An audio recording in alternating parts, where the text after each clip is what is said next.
Sini kan ada.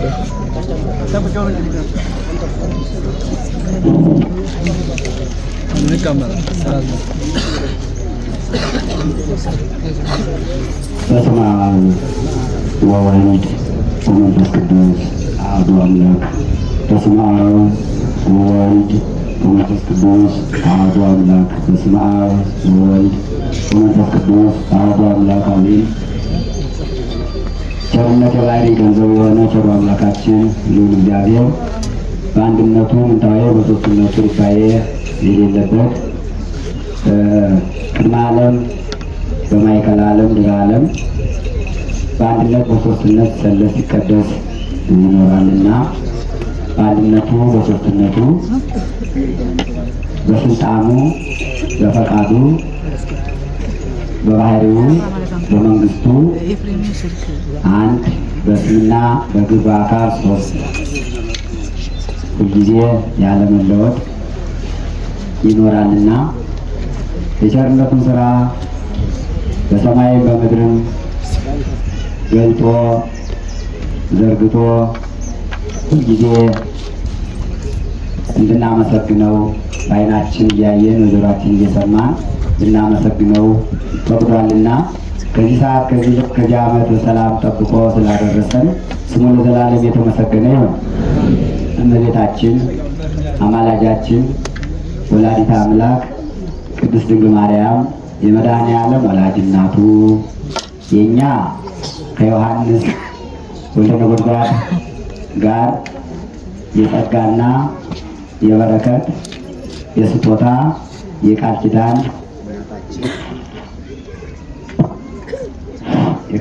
እናታችን ቅድስት ድንግል ማርያም ስሟ የተመሰገነ ይሁንልን። ሌሎችም ቅዱሳን መላእክት፣ የነቢያት፣ የሐዋርያት፣ የጻድቃን፣ የሰማዕታት፣ የደናግል፣ የመነኮሳት ሁሉ እግዚአብሔር በሰጣቸው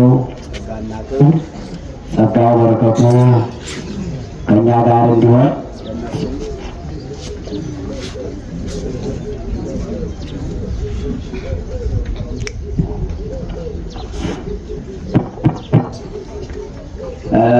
ምስጋና ይድረሳቸው እና ብፁዓን ሊቃነ ጳጳሳት ብፁዕ አቡነ ዮሐንስ የማዕከላዊ ጎንደር ሀገረ ስብከት ሊቀ ጳጳስ የቅዱስ ሲኖዶስ አባል፣ ብፁዕ አቡነ ሰላማ የምዕራብ ጎንደር ሀገረ ስብከት ሊቀ ጳጳስ የቅዱስ ሲኖዶስ አባል፣ ክቡር ከስልጣናት አባ ዮሴፍ ደስታ የማዕከላዊ ጎንደር ሀገረ ስብከት ዋና ስራ አስኪያጅ ሊቀ አእላፍ አባ ኃይለማርያም የምዕራብ ጎንደር ሀገረ ስብከት ዋና ስራ አስኪያጅ ክቡር ሊቀ ኅሩያን ቀሲስ አማኑኤል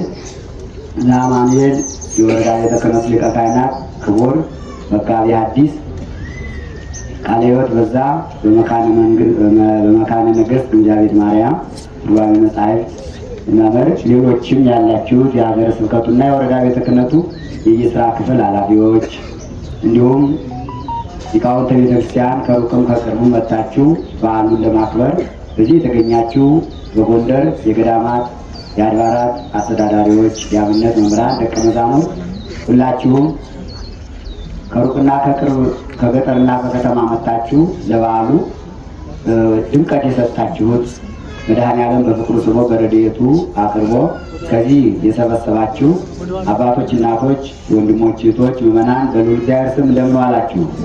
እንደምን አረፈዳችሁ? እንኳን ለበዓሉ በሰላም አደረሰን አደረሳችሁ። አሜን። እግዚአብሔር አምላካችን ስሙ የተመሰገነ ይሁን። እግዚኦ አምላክነ ሰላም ሀበነ። አቤቱ እግዚአብሔር አምላካችን ሰላምን ስጠን። እስመ ኩሎ ወሀብከነ፣ ሁሉ ሰጥተህናልና የነፈከን ነገር የለምና ሰላምን ስጠን ይላል ነቢዩ ኢሳይያስ በትንቢቱና በጸሎቱ ትንቢተ ኢሳይያስ ምዕራፍ 26 ቁጥር 12 ላይ ኢየሩሳሌም ላይ ሆኖ በጊዜው በዘመኑ ሁሉን ነገር እግዚአብሔር ለእስራኤል ሰጥቷቸው ግን አንድ ነገር ጎሎባቸው ነበረ። ያውም ደግሞ የጎደለባቸው ሰላም ነበረ። በዘመነ ኢሳይያስ ነቢዩ ኢሳይያስ በነበረበት ዘመን ሰውና እግዚአብሔር ተራርቀው ሰዎች በሚሰሩት ኃጢአት በተለይ ዖዝያን የሚባል ጣዖት ያመለከ የእስራኤል ንጉሥ ነበርና ወደ ቤተ መቅደስ ገብቶ ሊያጥነ ካህናቱ ጋራ በድፍረት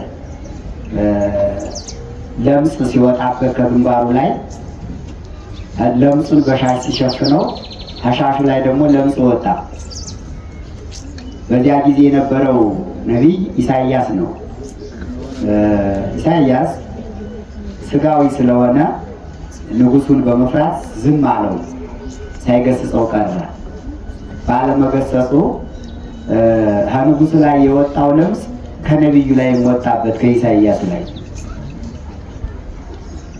በዚህ ጊዜ ኢሳይያስ ትንቢት ይናገር ነበር፣ ትምህርትም ያስተምር ነበር።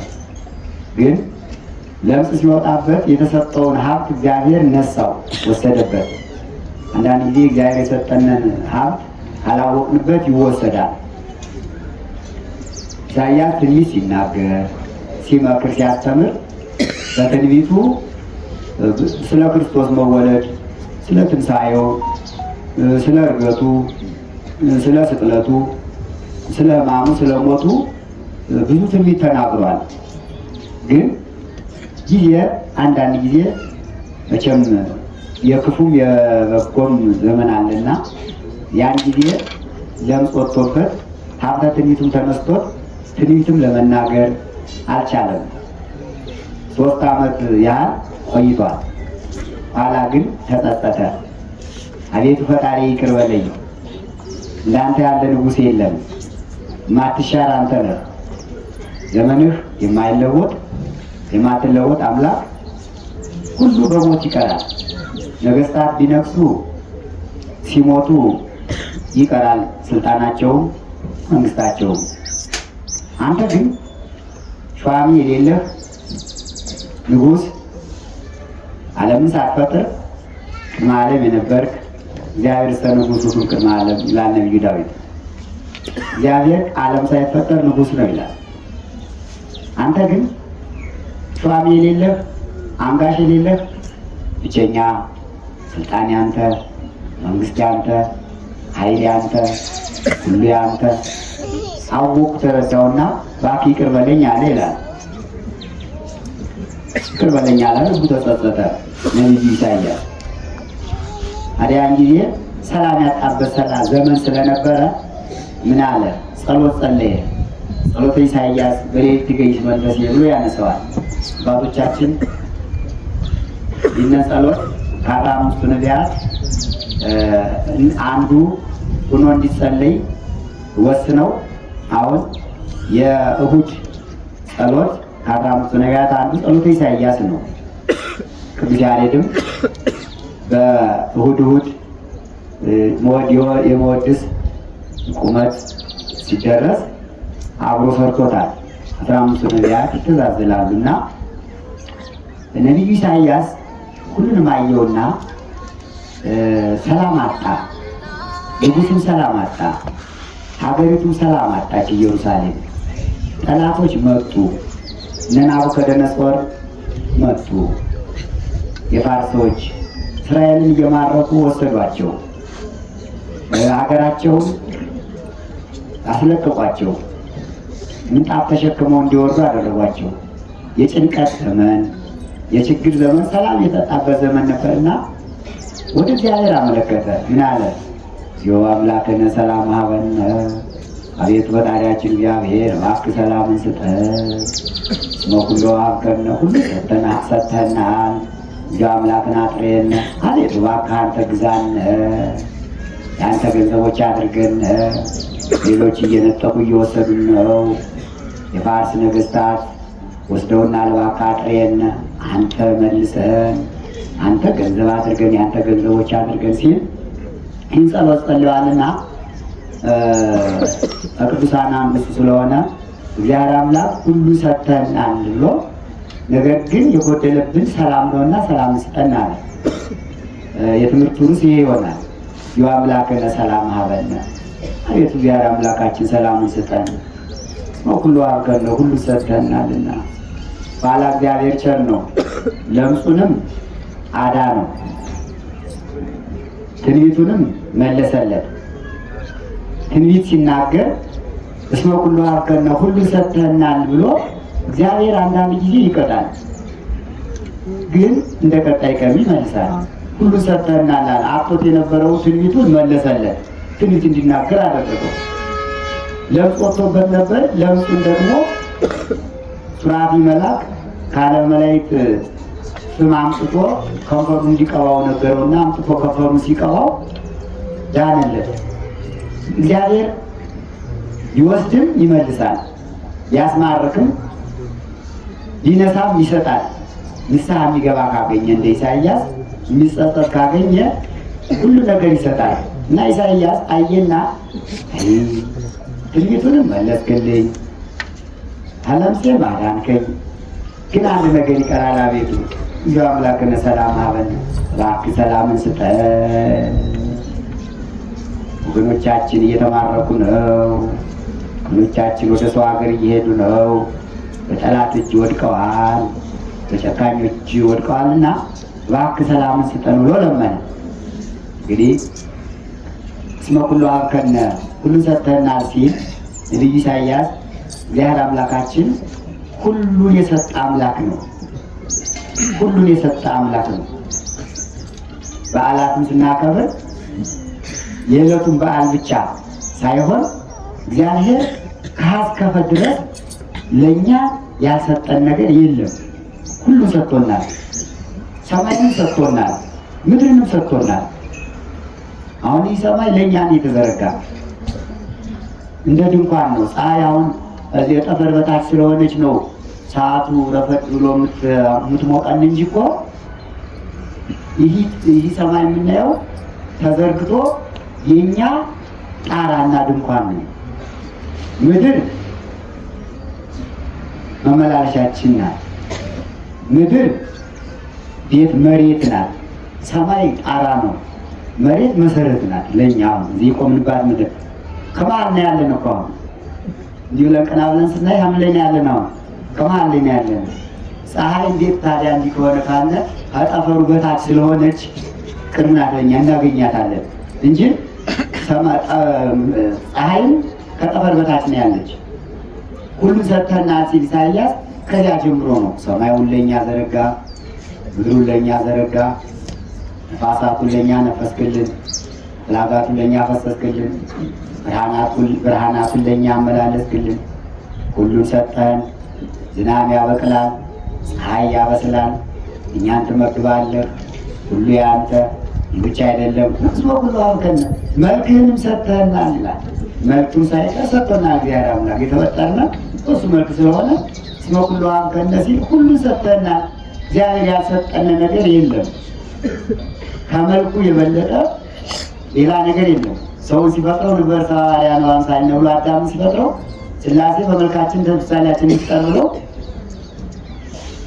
አዳምን በመልካቸው ስለተፈጠረ አዳም እግዚአብሔር መልኩን ሰጥቶናል። ሌላውን ይቀር። ዛሬ የስጦታ በዓል ነው። ዛሬ ስጦታ በዓል ነው። ሁለት ነገሮች እናያለን። እስመ ኩሉ አብከነ አለው ላይ አንደኛ ከሰማያ ሰማያት ወርዶ ከቅድስት ማርያም ተወልዶ በ27 የምናከብረው ሁል ጊዜ የስጦታ ቀን ነው። ቅዱስ ሥጋውና ክቡር ደሙን ለእኛ የሰጠበት ለእኛ ብሎ በመልዕልተ መስቀል የተሰቀለበት እጁን ለእኛ ሰጥቶናል። መድኃኔዓለም ሁሉ ሰጥተናል ሲል መልኩን ብቻ አይደለም። ቀድሞ አዳምን ሲፈጥረው መልኩን ሰጥቶታል። ኋላ ደግሞ ከቅድስት ድንግል ማርያም የአዳምን መልክና አርአያ ይዞ ተወልዶ እንደገና ደግሞ መልሶ ሁለት ጊዜ ነው መልኩን የሰጠን። በዕለተ ዓርብ በቀራንዮ ተሰቀለና እጁንም ሰጠን መልኩን። እግሩንም ሰጠነ፣ ዓይኑንም ሰጠነ፣ ጎኑንም ሰጠነ። ምን የቀረ ነገር አለ? ይቀራል እንዴ? መስቀል ላይ ተሰቅሎ እኮ ለእኛ እንዲህ እጁን ዘርግቶ ነው የሰጠን። እጁን ዘርግቶ መስቀል ላይ ስሉ ላይ ስታዩ እጁን ዘርግቶታል እና እጁን ዘረጋና ሁሉን ሰጠን። በተለይ የእጁ ስጦታ ስታስቡት ምዕመናን ልዩ ነው። እንዴት አድርጎ ሰጠን ነው ብትሉት ከመስቀል ላይ ዘረጋው። እኛ እንደምንሰጠው አይደለም። እኛውን እጅ ስንሰጥ በእጃችን እንዲህ ዘግነሽ እንጀራም ዳቦ ከሆነ ቆርሰን የምንሰጥ፣ እሱ ግን እንደዚያ ሳይሆን በመከራ ነው እጁን የሰጠን። ለመከራ ለእኛ መከራ እጁን መስቀል ላይ በቀኑ ተጨነከረ። እጁን ሰጠን ማለት ለእኛ ሆኖ ተጨነከረ ማለት ነው። ሌላ አይደለም። ሁለቱንም እጆቹንም ቀኝ እጁ ግራ እጁ ከመስቀል ላይ በምስማር ተመታ። ምን ሊያደርግ ነው የተዘረጋ ብትሉ ለእኛ እየሰጠ ምን ሁሉ አብከን ሁሉ ሰጠንና ሰላሙን ስጠን። አንድ ጊዜ ሰላም የሌለበት ዘመን፣ እንስሳት በሲኦል የነበሩበት ዘመን፣ ሰው በስጋውን በነፍሱ ሰላም አጥቶ የተጨነቀበት ዘመን ስለነበረ እጁን መስቀል ላይ ዘረጋና አንኩ አለ። ለአይሁድ ሰጣቸው እንዲጨነቅሉት። አይቸርነቱ አይትዕግስቱ በፈጠራቸው እጆች እሱ ተቸነከረ፣ ተመታ። አይትዕግስት ትዕግስቱ እኮ ድንቅ ነው። ትዕግስቱ እኮ ጽኑ ነው። ማን ይናገረዋል? ይህ ብቻ አይደለም፣ አይኑንም ሰጠን እንጂ ብሎ ሲደበድቡት፣ ሲያንገላቱት፣ በጥፊ ሲመቱት፣ ምራቅ ሲጠፉበት ይበያቸው ነበር። ዝም ብሎ የአይን ለእኛ የተሰጠ አይን ነው። ፊቱን የሚጠፋ ለእኛ ስለሆነ ለእኛ ብሎ የተቀበለው መከራ ሁሉ የእኛ ስጦታ ነው። የዳንበት ስለሆነ የዳንበት ስጦታችን ስለሆነ የተቀበለው መከራውን በአይኑ ያየው ትግርምት አይሁድ ዱላውን አንስተው ራሱን በዘንድ ሲቀጠቅጡት፣ የሾህን አክሊል ሲያቀዳጁ፣ ልብሱን ገፈው ካምን ሲያቆሙት ለእኛ ኃጢአት እሱ ራቁቱን ቁሞ እኔ ዛሬ ነጭ ለብሼ እዚህ ላይ ስቆም እስኪ ስሙት። ስጦታው ቅዱስ ጳውሎስ ምን አለ? ባረ እግዚአብሔር በዘኢትረገጽ ጸጋሁ ይላል። ስለማይነገር ስጦታው እግዚአብሔር ይመስገን አለ። ምን ማለቱ ነው? ስለማይነገር ማለት እኮ ተነግሮ ስለማያልቅ ስጦታው ማለት እኮ ነው። ተዘርዝሮ ስለማያልቅ። አሁን የቅድም ያነሳው ዛሬ ለቱ የመድኃኔዓለም በዓል ስለሆነ ከመከራው ትንሽ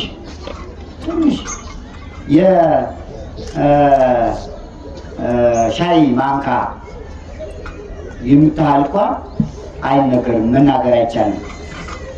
በፍጡራን አንደበት እሱ የሰራልን ስራ እና ስጦታው ስለሁሉ አብከን ነው ሁሉን ሰጥተናልና ያለው ኢሳይያስ እጁንም እግሩንም ሰጥቶናል፣ ሁሉንም ሰጥቶናል፣ አሁንም ሰጥቶናል።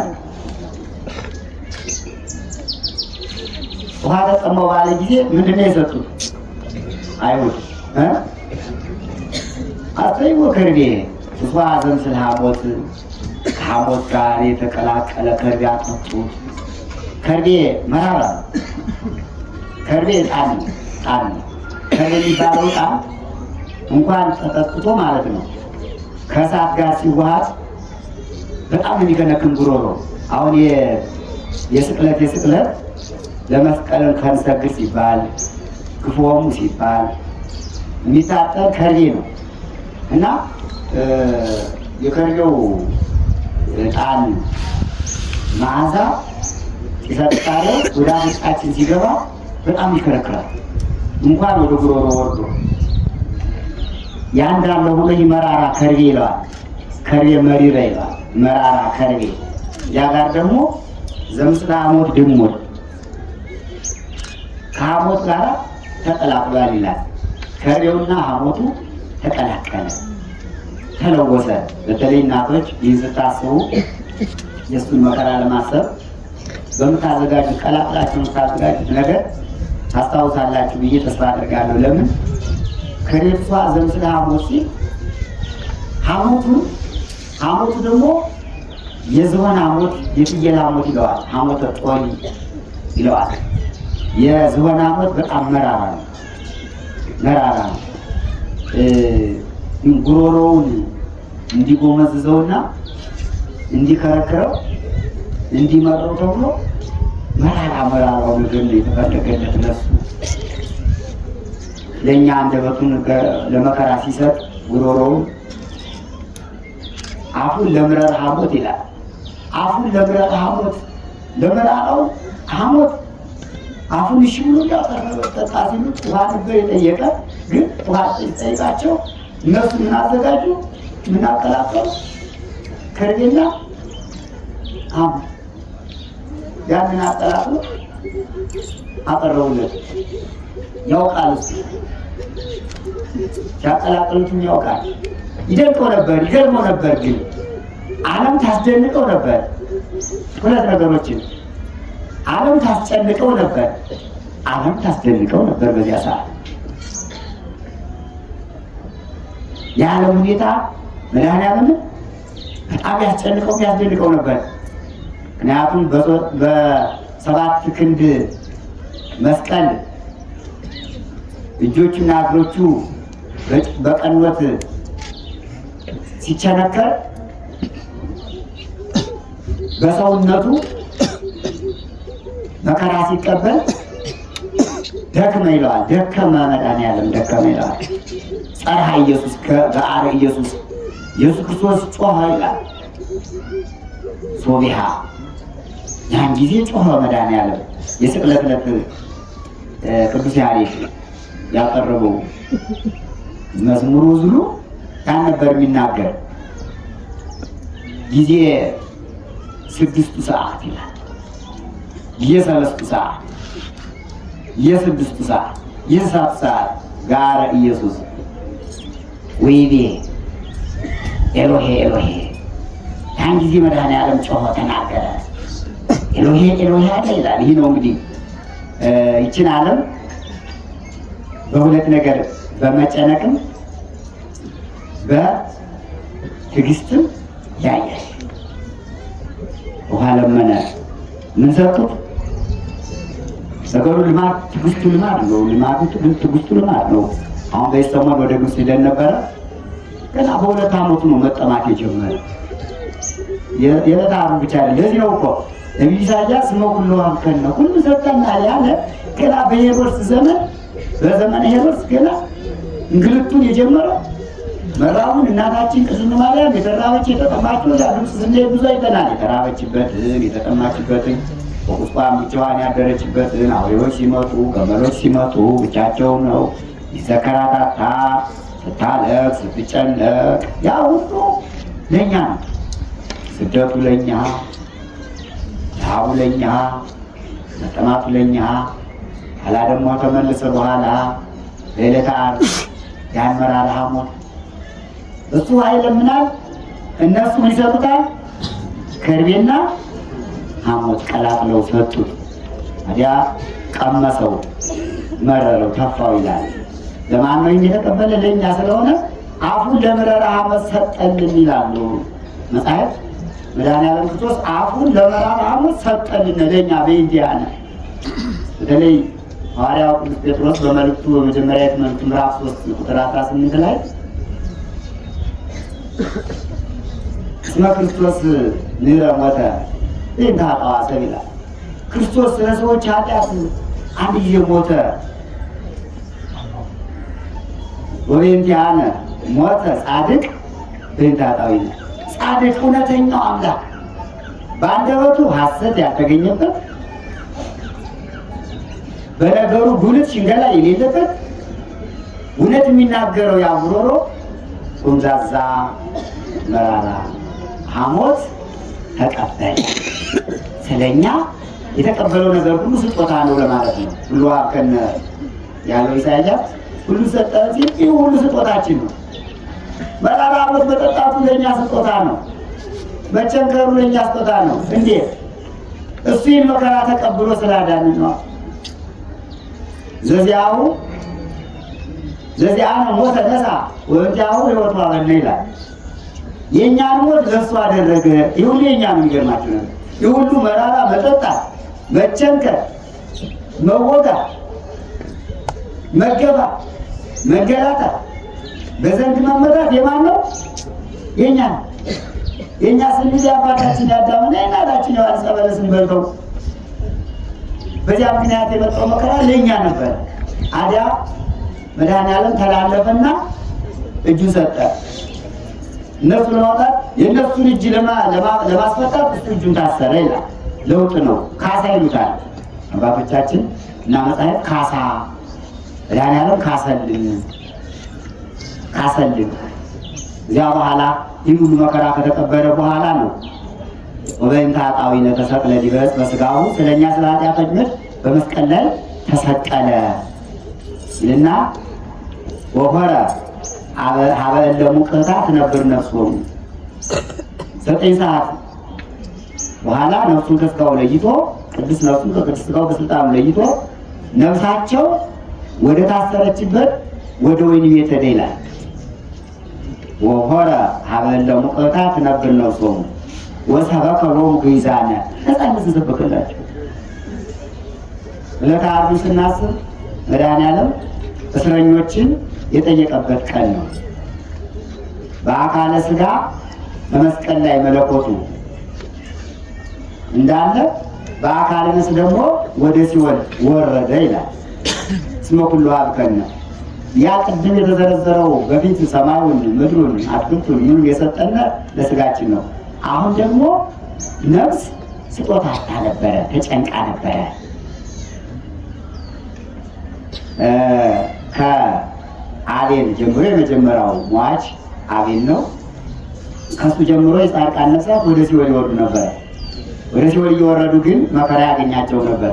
ነፍሶም ውስተ ለጻድቃን ውስተ እደ እግዚአብሔር ወይለፈሆሙ ፈሲካ ይላል ጠቢቡ ሰሎሞን መጽሐፈ ጥበብ ምዕራፍ 3 ቁጥር 1 ላይ የጻድቃን ነፍስ በእግዚአብሔር እጅ ተይዛ ነበረ ይላል። እንደ ጥላ እንዳጎበርጉሞ ረድኤቱ ይጠብቃቸው ነበር። ረድኤት እግዚአብሔር ቦታ ያገናኛቸዋል። ሲኦል ይወርዳሉ፣ ግን መከራ ያገኛቸውም የጻድቃንን ነፍሳት እሱ ባወቀ። ይህ የእሱ ጥበብ ነው። ይህ የእሱ ጥበብ ነው። የጻድቃን ነፍሳት፣ የእነ አብርሃም ነፍሳት፣ የደጋጎቹ የነቢያት አባቶቻችን ነፍሳት ሁሉ ሲኦል ትወርዳለች። በሲኦል መካከል ግን እግዚአብሔር ረድኤቱን እንደ ጥላ ጋርዶላቸው መከራ አያገኛቸውም ነበር ይላል። ስሙ ለዘላለም የተመሰገነ ይሁን። አባቶቻችን ገና ወደ ሲኦል ወርዶ ነፍሳትን ከማውጣቱ በፊት በሲኦል እያሉ ግን ለእግዚአብሔር ይጠብቃቸው ነበር። ቸርነቱ ሁሉ ነው። ይህን አስቦ ነው ኢሳይያስ ነው ሁሉ ሀብከነ ያለ ሁሉ እኮ ሰጥተናል። አባቶቻችን እኮ ወደ ሲኦል ይውረዱ እንጂ መከራ እኮ ያገኛቸው እኮ ያንተ ስጦታ ነው። በመከራ ውስጥ እያሉ መከራ ሊያገኛቸው ማድረግ ያንተ ነው ይለው ነበር፣ ይጸልይ ነበር ወደ ፈጣሪው እና ይህን ሁሉ ትንቢት ይህን ሁሉ ጸሎት መድኃኔዓለም ሰምቶ የአባቶቻችን ልመናቸውን ጸሎታቸውን ሰምቶ መጥቶ ከሥጋችን ሥጋ ከነፍሳችን ነፍስ ነስቶ ከቅድስት ማርያም ተወልዶ የተነገረው ትንቢት የተፈጠረውን ሱባኤ ሁሉ ለመፈጸም በቀራንዮ አደባባይ ተሰቅሎ ሁሉ መከራ ተቀበለ። መጨረሻው ምንድን ነው ስንል ትልቁ ያን ጊዜ የነበረው የሰላም ችግር የነፍስ ነበር። ነፍሳት ሁሉ የኃጥአን ነፍሳትን የጻድቃን ነፍሳትን ወደ ሲኦል ይወርዱ ነበረ። ነፃነት አልነበረም።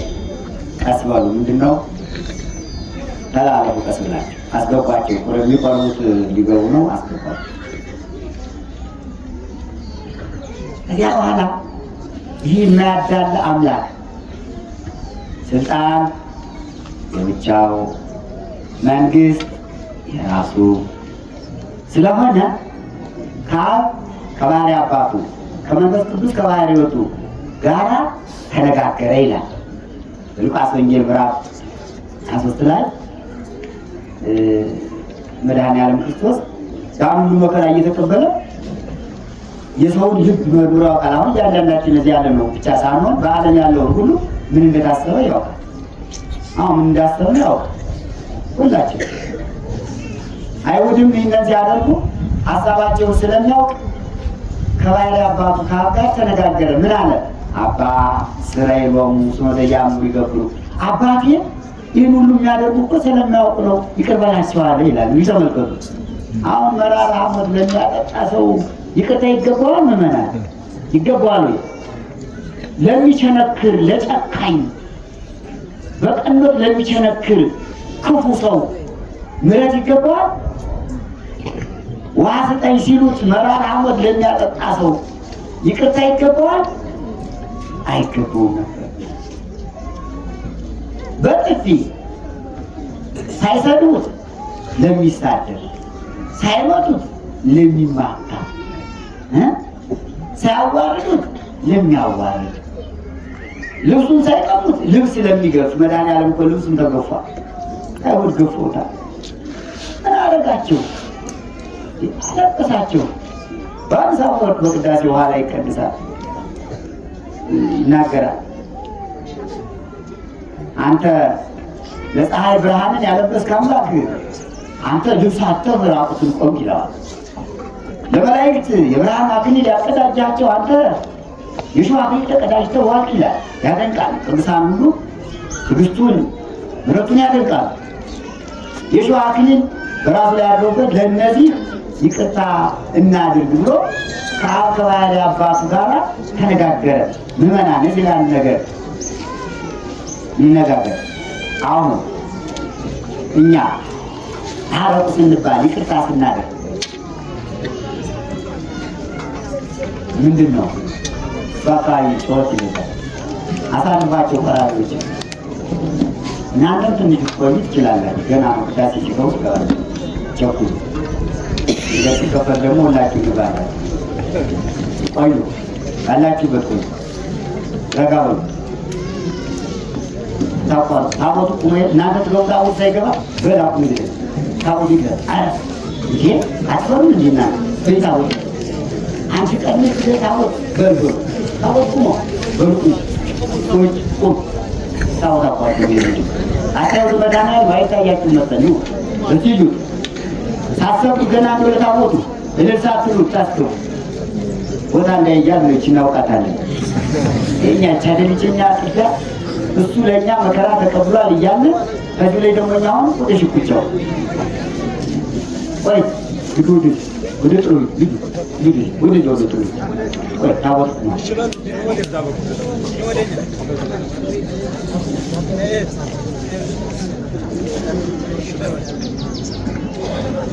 ደረጋ ቁጭ በይ። ሱቁሞ ከ6 ሰዓት ከ9 ሰዓት ድረስ ነው የቆመ። ከ9 ሰዓት በፊት ቅዳሴ እንዲሁም አይቀደስም፣ አይወጣም። የስርዓት ክርስቶስ ስጋውን ማን ነው ነፍሱን ለስጋው የለየ ስንት ሰዓት ነው? ከ9 ሰዓት በፊት ስጋው ደግሞ ቅዳሴ አይፈጸምም። የሚፈጸም 9 ሰዓት ነው። ቀደም ብለን 4 ሰዓት ስለወጣን ቆራቢ ብዙ ስለሆነ እስከ 9 ሰዓት ለማድረስ እንጂ አስቀድመን በ8 ሰዓት ቀድሰን ለመውጣት አይደለም። ይሄ አትሽኮትኮት 9 ሰዓት ነው የቅዳሴ መውጫ። ስጋው የሚያርገው መላእክት የሚያሳርጉት እየተሳቱ ሰዓት ያርጉ መላእክት ምግባሮ ለሰብ ሀበ ክርስቶስ እግዚኦሙ። ቅዱሳን መላእክት በ9 ሰዓት ምጽዋቱን፣ መስዋዕቱን፣ ጸሎቱን፣ ጾሙን ያሳርጋሉ ይላል። 9 ሰዓት 9 ሰዓት ከ9 ሰዓት በፊት የሚያርግ ነገር የለም። ምናልባት 8 ሰዓት አሁን ቅዳሴ ብንወጣ እስከ 9 ሰዓት እዚህ ነው የሚቆይ ያርግ። እኛ እየተጣደፍን ወደ ምግቡ ይደናል አይደል? 9 ሰዓት ሳይሆን እኛ ወደ ምግቡ ይደናል። ጸሎቱ ግን ገና አላረገም እና ከ9 ሰዓት በፊት የሚያርግ ጸሎት አለመኖር መጣች ይናገራል። ስለዚህ ጥርሻው ምንድን ነው? የት ሊደረስ ነው? ረጋ ጸሎቱ እዚህ ገና ሳያርግ እዚያ ሂዶ መብላት መጠጣት ምንድን ነው? ይሄ ማን መቅደም ያለበት? መስዋዕት ነው? ጸሎት ነው ማድረግ ያለበት ወይስ እኛ ነን መብላት ያለብን? አዎ ከ9 ሰዓት ዓርብ፣ ረቡዕ ጾም 7ቱ አጽዋማት ከ9 ሰዓት በፊት የሚበላ ክርስቲያን ክርስቲያን አይደለም። አዎ 9 ሰዓት ህመምተኛ ካልሆነ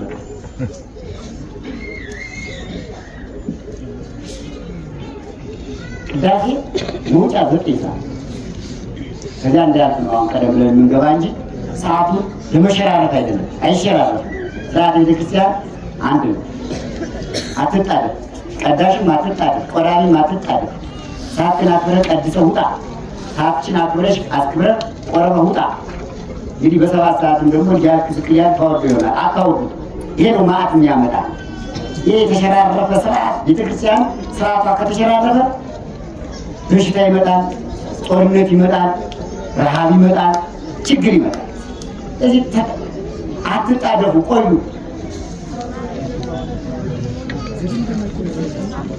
እሺ በሉ ባላችሁበት ድምፃችሁን ዝም በሉ። እናቶች እናንተ ናችሁ የምትሰሙ። የእናንተ ድምፅ እስቲ ዝም በሉ። ቁጭ በሉ ባላችሁበት፣ ቁጭ በሉ። አንላቀቅ። እንዲህ ካላችሁ ደግሞ ማፍረዘኝ ነው። ግን እንተዋወቅ። ተባሲለናል ትግሬ ይላል፣ ትግሬ ተበሳስለናል ይላል። እንተዋወቃለን። ብቻውን ብትጣደፍ ወይም ቅጫን እንደውም ታብሰኛል። ረጋቢ ስለ ቸኮልሽ ለአንቺ የሚሆን ነገር የለም። ሰዓታችን ግን 6 ሰዓት ሲሆን ዳሴው እንደሚጀመር ይሄ 9 ሰዓት ለመውጣት እንጂ 8 ሰዓት ለመውጣት አይደለም። ይህን ያዝ። ቄስም ሆንክ ዲያቆንም ሆንክ መርጌታም ሆንክ ከ9 ሰዓት በፊት ቅዳሴ ይወጣል። ጾምም ከዚህ በፊት 7 ሰዓት 8 ሰዓት ከበላህ ትቀጣለህ። አንቀጽ ፍትሐ ነገሥት አንቀጽ 15ን ተመልከት። ሂደህ አንቀጽ ነው ከህንፃ መነኮሳትን ተመልከት። ከ9 ሰዓት በፊት የሚበላ ካህን ክህነቱ ይሻላል ይላል። በጣም እኔ አይደለሁም ሰለቱ ቤት ናቸው ያስቀምጡልኝ። ያዝ ወዲያ አትሽመድመድ። የትም አንደርስም። ብንሽመደመድ እዚያው ተሽመድምደን ነው የምንቀር እንጂ ሩጠን ማናመልጥ አይደል? ሩጠን አናመልጥ። በዚህች ሆነን ግን ስርዓቱን መጠበቅ ግዴታ ነው። ስለዚህ በአጭሩ የጨረስኩ ነው። እንዲህ ስላልኳችሁ ላበዛ አይደለም። አባ እስራኤሎሙ ሰበዘያምሩ ይገብሩ፣ እነዚያን የቸነከሩትን የደበደቡትን ያስቸገሩትን ይቅር በላቸው አለ።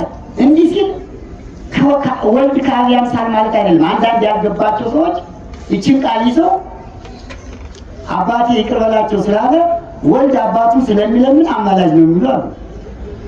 አይ አማላጅ የቅዱሳን ምን ይላሉ አንዳንዶች? እመቤታችን የጌታን ቦታ ይዛለች ይላሉ። አረ እናንተ የግዳ የቅዱሳንን ቦታ ለጌታ እየሰጣችሁ ዝቅ አደረጋችሁን አትሏቸው? አማላጅ እያላችሁ በፈቃድ አንድ ናቸው። ይቅር በላቸው ሲል በአዳም ተገብቶ ይቅር በላቸው ያለ አምላክ ስጋን የተዋሃደ ልጅ ነው። ታዲያ ያማ ከሆነ ሆኖ ከአብና ከወልድ ጋር ሆኖ ሙሉ ይቅር አይልም? ወደዚያ ላይ በጣም ሊያደርግ ነው። ሊጾም ነው። ለምን ተሰደደ? ከአብ አንሶ ተሰደደ? ከመንፈስ ቅዱስ አንሶ ተሰደደ? አይደለም። ግብፅ ሀገር የተንከራተተው አጥምቶ የለመነ ከአብ ከመንፈስ ቅዱስ አንሶ ነው? አይደለም።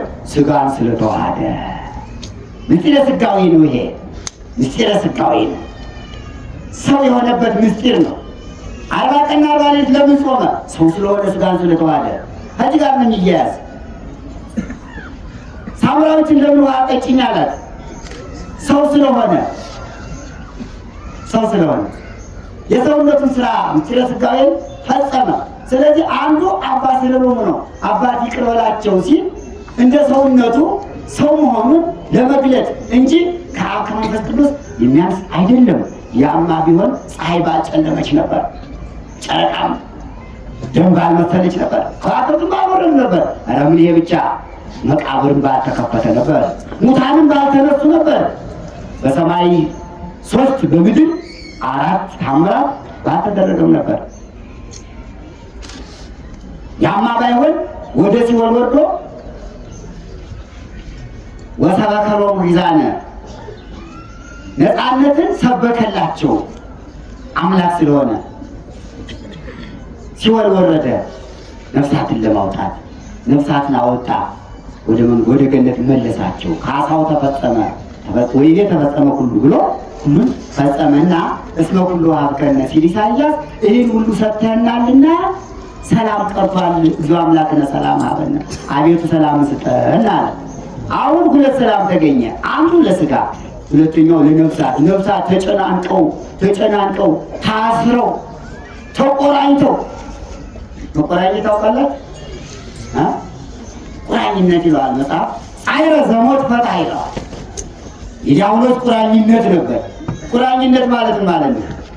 ሁለት ወንጀለኞች በአንድ ሰንሰለት ይታሰራሉ። ቁራኝነት ይባላል። ቁርኝት ሰው በግም ሲያስቸግር የሚያስቸግሩ በጎች የአንዲቱ በግ እግርና የአንዲቱ በግ እግር ይታሰራል። ይህ ምን ይባላል? ቁርኝነት ይባላል። መቆራኘት።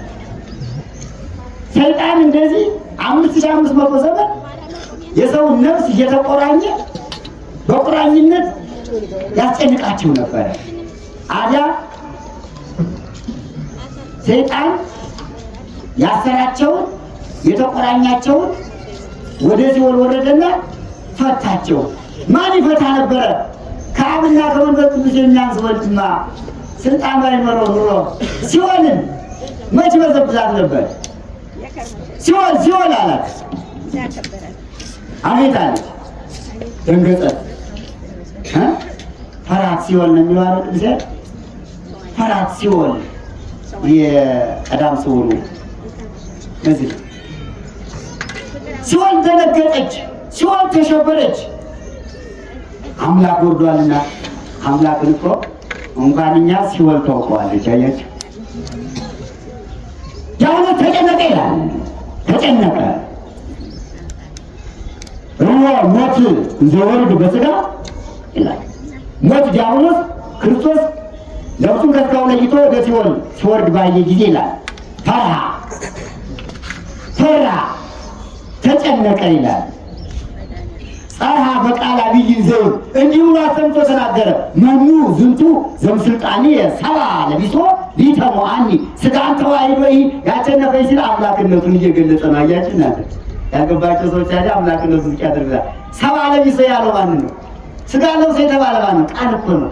መኑ ዝንቱ አለ እኮ ዲያብሎስ ራሱ ሰባ ለቢሶ መኑ አኒ፣ አረ ሥጋን ለብሶ ያቸነፈኝ ማን ነው አለ። በስልት ነው የመጣበት። ዲያብሎስ በሥጋ ከይሲ የባቢቱን አካል ምክንያት አድርጎ ገብቶ ተዋና አሳታት። መድኃኒዓለም ደግሞ ንጽሕተ ንጹሐን ቅድስተ ቅዱሳን ድንግል ማርያም ከሥጋዋ ሥጋ ከነፍሷ ነፍስ ከእሷ ተዋሕዶ ሥጋን ተዋሕዶ በሥጋ ከይሲ የገባውን በምን አወጣው? በሥጋ ብእሲ። ጥበቡ ለእግዚአብሔር ይባላል። ይሄ ስለሆነ ነው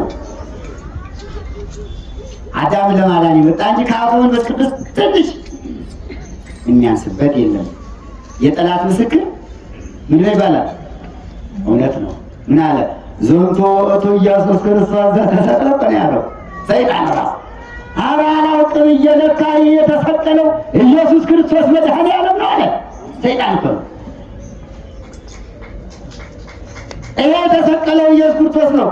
መኑ ዝንቱ ዘምዚያ ይጨው ወገኖቼ ነፍሳትን ይላል። የዛሬው ቀን የነፍሳት ምርኮ ስለሆነ ይህች ጥቅስ ተስማማለች ብዬ ነው።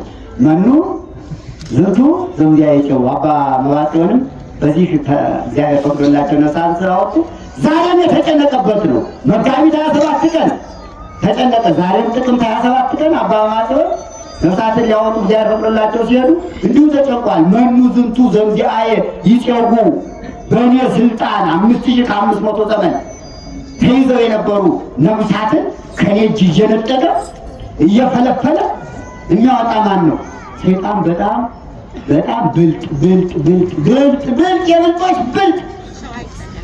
እስቲ ከብልጦች ማን ይበልጣል? በዚህ ዓለም ካለው ፍጥረት እስቲ ንገሩ፣ ማን ይበልጣል?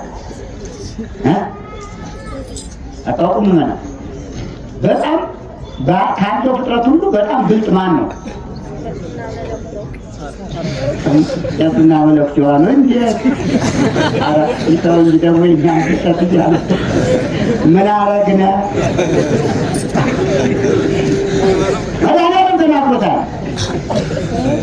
ሁሉ የውሃነ ከመርግብ ወጠይባነ ከማርያም ዝክሮ ከሁሉ በተንኮል አንደኛ ማን ነው? ራም ይነስ ከዛ ያሳጥቶ ደግሞ በዓለም ካለው ፍጥረት የውሃ ማን ነው? ርግብ። ይህን የሰጠን ሰው ሁሉ አብከን ያለው እንደ ርግብ የውሃለትን እንደ ባልባውት ይዛችሁ ሂዱ ያላቸው ቅዱሳን አባቶቻችን ሐዋርያት እና ከሁሉ ተንኮለኛ ማን ነው? እባብ ተንኮለኛ። ሰይጣንና እባብ ሁለቱ ተገናኝተው አዳምና ሔዋን ተጫወቱባቸው። ሁለት ተንኮለኛ አየው።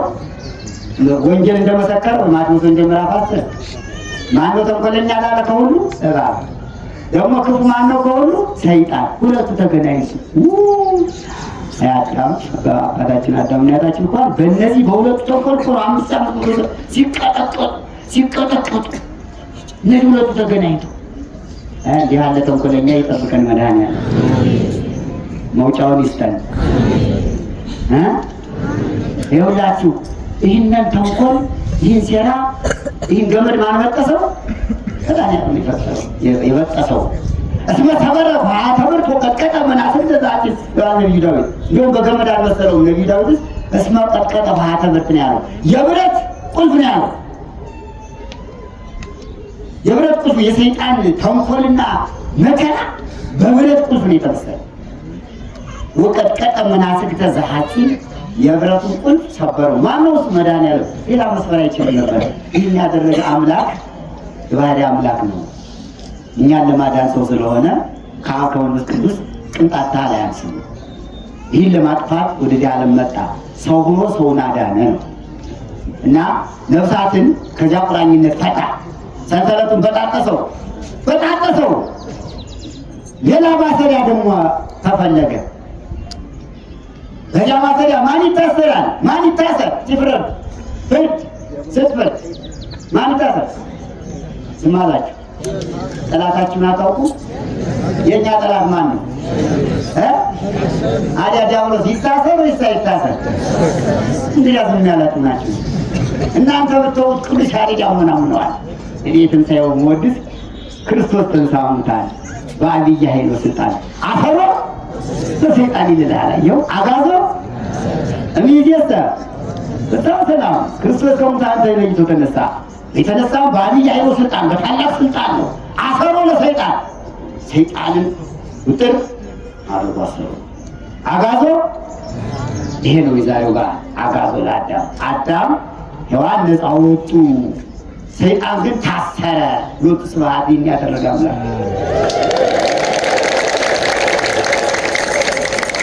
ይህን ፍርድ የፈረደ ማን ነው? ማን ነው? እግዚአብሔር ሰንጉሱ ትምክር ማለት ያለው ስለዚህ ከነነኝ ዳዊት ወገብረ መድኃኒት በማእከለ ምድር በማእከለ በቀራንዮ መድኃኒትን አደረገ። ንጉሥ ስለሆነውና እስራኤል ዲያብሎስን እንዲታሰር እንግዲህ ማን ያስረው ነበር? ወይም ክች ኧረ ማሰር ቀና ብሎ ማን ያየው ነበር? አዲህ የባህሪ አምላክ አይደለም እንዴ መድኃኒዓለም? እንዲህ ያለ ፍርድ መኑ የአእምሮ ለፍቱ ላይ ኢሳይያስ በትንቢት መኑ ማን የእግዚአብሔርን ፍርድ የሚያቆምን ወምስለ መኑ ተማከረ ዲያብሎስ ይታሰር አዳም ይፈታ ብሎ የፈረደውን ፍርድ ማን ያውቃል? ነቢዩ ኢሳይያስ ቅዱስ ጳውሎስን ጠቅሶታል። ይህ አምላክ ይህንን ሌባ፣ ይህን መናጢ፣ ይህን ተንኮለኛ በስጋም በነፍስም እኮ ነው ዲያብሎስ ሁለት ጊዜ የሚሰርቅ። በስጋም ሌባ ነው፣ በነፍስም ሌባ ነው። ዛሬ አሁን ሰው ሁሉንም በዝሙት ሰርቆታል፣ ወዶታል። በአምልኮ ጣዖት በምን በመግደል ማርኮት ደግሞ ከሞትን በኋላ በነፍሳችን ይቀጥላል። ሁለት ጊዜ ይሰርቃል፣ ሌባ ነው። ማንን ይሰርቃል? ዛሬ ማንን ይሰርቃል? በሕይወት እያለን ማንን ይሰርቃል? ስጋን። ስንሞትሳ እንዲህ ያህል ጠላት አዲያ መድኃኒዓለም ወጥቶ ከዚህ ጠላት ባይገላግለን ኑሮ ማለት ነበር። እሱ እኮ ነው። ይሄ ነው እኮ እስመ ኩሉ ሀብከነ ያለው። ሁሉን ሰጠህን መድኃኒዓለም እግዚአብሔር አምላክ። ግን አንድ ቀርቶብና ሰላም ስጠን ይላል አባ መባጽዮን። ወደ ሲኦል ነፍሳትን ወርደው እንዲያወጡ ተፈቅዶላቸዋል። እሱ ራሱ የተናገረው ነገር ስላለ ነው መድኃኒዓለም አማን ብለክም እውነት እላችኋለሁ ዘያምን ብየ በእኔ ያመነ ግብረ ዘአነ እገብር ውእቱ ይገብር። በእኔ ያመነ እኔ የምሰራውን ስራ ይሰራል። ወዘየአቢ እምኔሁ ይገብር፣ ከዚያም የበለጠ ይሰራል። ይሄማ ዮሐንስ ወንጌል ምዕራፍ 14 ቁጥር 12 ላይ ተጽፏል። ፈቀደላቸው። እኛ ምን እናደርግ እንግዲህ? አፋችን መልተን የምንናገረው ለዚህ እኮ ነው። ቅዱሳን ያማልዳሉ የምንለው ለዚህ ነው። ከእመቤታችን ጀምሮ እንዴት ፈቀደ? እሱ እኔ የሰራሁትን ስራ ይሰራል በእኔ ያመነ። ለምን ሁላችን አንሰራም? ስላመነ ፍጹምነት ይጠይቃል። እንደማን እንዳባ መባጽዮን እንዲህ በጣኒነት አለ፣ ማዕከላዊነት አለ፣ ጹምነት አለ። እንደ ቶሎ ብዬ እሳት ለያዘው ያቃጥለኛል። እሳቱን ለመያዝ እሳት መሆን ያስፈልጋል። ቅዱስ ባስልዮስ ዘቂሳርያ በቅቶ ከአስረኛው ማዕረግ ደርሶ ከከዊነ እሳት ደርሶ እሳት ሁኖ ልብሱ ይሄ እሳት ሁኖ ካባው ላይ አንዲት ዝንብ መታዝ ላይ ስታርፍ ወዲያው ያቃጥላታል። ቁጥር ብራቢሮ የምትመጣ ይሆናል። የመጣችው ልብስ ላይ ከቅዱስ ባስልዮስ ልብስ ያረፈች ትንኝም በሏት ምን በሏት አመድ ትሆናለች። ማነው እንደሚያደርግ? የጻድቁ የቅዱሱ ብቃት፣ ማዕረገ ንጽሕና፣ ማዕረገ ቅድስና ደጉ በትእዛዙ ጸንቶ ቅዱስ ባስልዮስ ሲያስነሳ ድውይ ሲፈውስ ይህ ልብሱ ሁሉ እሳት ነበር። እሳት ልብሱ እሳት፣ ክዳኑ እሳት፣ ገቡ እሳት ይላል አርያቆስ። የቅዱሳን ልብሳቸው ሁሉ እሳት ይሆናል እና እኔ ያደረኩትን ያደርጋል በእኔ ያመነ ፍጹምነት ያለው ስላለ በአማጽዮን ምንዱ ተፈቅዶላቸው 40 በ27ም ነፍሳትን ያወጣና ዛሬ የወርቅ ዘንግ ተሰጥቷቸው በትረ መስቀል መድኃኒዓለም ጋር በፍቅራቸው ጽናት የተነሳ አንድ ቀን ያንን በትረ መስቀል ሰጥቷቸው ወደ ሲኦል ወርደው ነፍሳትን አውጥተዋል። እሱ እንዳወጣ ማለት ነው። የሰራሁትን ስራ ትሰራላችሁ ስላለ እሱ ነፍሳትን እንዳወጣ ቅዱሳንም እንዲያወጡ ተፈቅዶላቸዋል። ሁሉን አድርጓል። እሱ ሊቀ ካህናት ነው። ስጋውን ቆርጧል፣ ደሙን አፍሷል። ዛሬ ካህናቱ ቀሳውስቱ ሁሉ ስጋውን ይቆርሳሉ፣ ደሙን ያፈሳሉ። ምን ስላለ? በእኔ ያመነ እኔ የምሰራው ስራ ስላለ። መስዋዕትነት አይደለም። ጳጳሳት ሊቃነ ጳጳሳቱ አሉ መስዋዕትነት አይሆንም። መስዋዕቱን ግን እንደሱ እሱ የፈተተውን ይፈትታሉ፣ እሱ ያቀበለውን ያቀብላሉ፣ ያፈሰሰውን ደሙን ያፈሳሉ። ሁልጊዜ በየቀኑ ደሙን ያፈሳሉ፣ ስጋውን ይቆርሳሉ፣ ያቆርባሉ፣ ያቀብላሉ። ስለዚህ ምን ሆነ ማለት ነው?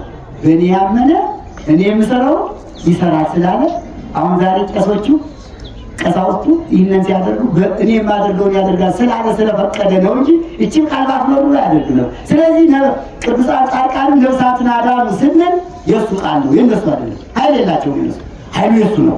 ኃይሉ ሲሰጥ ግን ትእዛዝ ከመጣ ግን ምን ችግር አለ? ማድረግ አይችልም፣ ሁሉም ይችላል። እስመ ኩሉ አብከን ሁሉን ሰጥተናል ይላል ቃሉ። አሁን ማጽዮን ዛሬ ጥቅምት 27 ቀን ነፍሳትን ከሲኦል እንዲያወጡ ቃል ኪዳን የተቀበሉበት ቀን ነው። ወትሮወጥ ተቀብለው እዚያ ወጥተዋል። ዝክር ይዘክሩ ነበረ። መድኃኒዓለምን በጣም ያወዳሉ፣ ያከብራሉ፣ ዝክሩን ይዘክራሉ፣ በዓሉን ያከብራሉ። በተለይ ጥቅምት 27 የቃል ኪዳን በዓላቸው ስለሆነ ያቀረቡት ህብስት የተጠመቀው ጠላ ድውይ ፈውሶላቸዋል፣ ዓይን አብርተዋል፣ ሙት አስነስተዋል፣ ብዙ ልጆችን ጠብቋል፣ አድኗልና ምእመናን እናንተም ከቁም ከቁመታችን በዓል ስላከበራችሁ መድኃኒዓለም ክርስቶስ ክብሩን ያድላችሁ። ጸበል ቀምሳችሁ እንድትሄዱ የካህናቱ ከቤት ነው አገልጋይ ቁማቸው ያደራችሁት። ለእናንተ ምሳ ስለሚያስፈልግ እንጀራ አለ፣ አስተናጋጆች የሚወስዷችሁ ምእመናን። ለእናንተ ደግሞ ጠላና ምንድነው ታውቁታላችሁ? ምንድነው በቆል አዳምዳም ደግሞ ካህናቱ ጋር ገብቼ እያለ የሚካፋ ይኖራል። ይህን አስተውል እሺ። አዎ ልጆንም ማለት ነው ወለዘተው አለበት የሚገባ አለ የማይገባ ኬንዳ ተጥሏል። አይታችሁታል። በዚያ ነው። ጠላ ደግሞ በምን ተዘጋጅቷል መሰላችሁ? በሃይላንድ ሊሰጣችሁ ነው። ፈቃደኞች ናችሁ? አንዳንድ ሃይላንድ ጠላ ቅዳልኝ ቀረ ተዘጋጅቷል። እዚያው ጠላ መጥቷል፣ ሽምብራ መጥቷል። እዚያው ላይ እየሰጠ መሄድ ነው። መቀመጥም ብዙ የለም። ግን እስኪ ልንተያይ ነው ዘንድሮ። እቺ ባል ወልጄ ታውቃታላችሁ። እስኪ ግብ ይቅርላት ተብሏል ዘንድሮ። ግን እንጃ መቼም እንደሆነ ነው እናየዋለን። እንጃ ሊቃውንቱ ቁሞ ስላደሩ ትናንትና 5 ሰዓት ጀምረው ስለቆሙ ከእነሱ ጋር እንጋባ ብዬ ነው። እሺ እነሱ ሲገቡ አብረን እንግባል። እናንተ ምናምን አታደርጉም። ሌላው ታላ ሌላ እንተዋወቃለን እንጂ ምዕመናን እንኳን ደስ ነው የሚላቸው። አሁን እዚህ ኬንዳ መሆኑ ደስ ብሏቸዋል አይደል? እንግዲህ መጋፋት ቀረ። አይዟችሁ። እዚህ ነው ጠላ በሃይላንድ ተሞልቷል፣ ይሰጣል። ያን እየተቀበላችሁ መንገድ እንጠጡ፣ ተቤታችሁ ጠጡ፣ እንደፈለጋችሁ ጠጡ። ብቻ እኛ በሃይላንድ ቀርተናል። ሽምብራው ተዘጋጅቷል፣ በሰፊው ተዘጋጅቷል። ይህ ዝክር ይይታ ነው። ቅድም ይሄ ሲመጣ ነበረ ታለቅስ ነበረ። ሊቃውንቱ እስመ ውእቱ ክብሮሙ ለቅዱሳን መድኃኒቶሙ ለጻድቃን አሰርገዋ ለምድር በስየ ሮማን በመስቀሉ በቃሉ አየዮም ላበዊነ ይህን ሲያሸበሽቡ ጌንታ ትዝ ብለውኝ ነበረ። ጌንታ በ89 ዓመተ ምህረት ያረፉና አሁን ወደ 28 ዓመት እየሆነ ነው አይደል? ያልፋል እና ይህ ወረብ የሳቸው ነው እና በ28 ዓመት ትዝ ይሉኛል። ሁልጊዜም እናስታውሳቸዋለን። ለአነጋገራቸው ፈገግታቸው ይህ ሲባል ይህ ወረብ ሲባል ፈገግታቸው ትዝ ይለኝ ነበር። በጣም ነበር ደስ የሚላቸው። ወረቡም የሳቸው ነው እና የጠሯቸው የእንታ ናቸው ለማለት ነው። ዝክሩ የእንታ ነው። አበማጥም ዝክር በጥቅም 27 የጀመሩት እሳቸው ናቸው። የበዓሉ ሙደቱም የተጀመረ ቤተክርስቲያኑ ቆርቆሮ ተቀይሮ አውደቱም እንዲደረግ የተደረገ በየንታ ነው እና በረከታቸው ይድረሰን። ዶክተር አለቃ አየላለሙ የኔታ ምረቱ የንታ ሊቃውንት መንክር የኔታ ወልደ ትንሣኤ ብዙ ሊቃውንት ብዙ አባቶች መምህራን ደጋጎቹ ያረፉበት ቤት ነው። ይሄ ሽግጋች ጉባኤ ቤት የእነሱ አጽም ያለባት ናትና የእነሱ በረከት ነው ጠብቆ ያዘን። አሁንም ቅድም የተነገሩ ብፁዓን ሊቃነ ጳጳሳት ሁለቱ ብፁዓን ሊቃነ ጳጳሳት ብፁዕ አቡነ ዮሐንስ ብፁዕ አቡነ ሰላማ ቅድም ቤተ መቅደስ ፈገግ ስንል ነበር። ብፁዕ አባታችን አቡነ ሰላማ ብዙ ሰው እኮ የሚጠራው በቀድሞ ፊት ስም ሆነው ላችሁ ነገር እየጻፉ ታውቃቸዋላችሁ? ማነው የሚባሉ? ወለወት አይቤታ አባታችን ይቅርታ ወለወት ሲመሰክር ማናቸው? የዛሬ ዲያኖን ታዲያ በፊተኛው ስም ብቻ ነው እንደምትጠሯቸው? የዛሬውን እንደማታውቁ ታዲያ ባጥጀ መጡ የምትሉ ለምንድን ነው? በሉ አሁን ማናቸው? ሁላችሁ ማናቸው? እኛኛው እሳ ማናቸው? የቀድሞ ስማቸውን አታውቁም?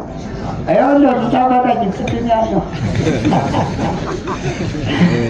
የውጣውነ ሰላማን ያውቃሉ።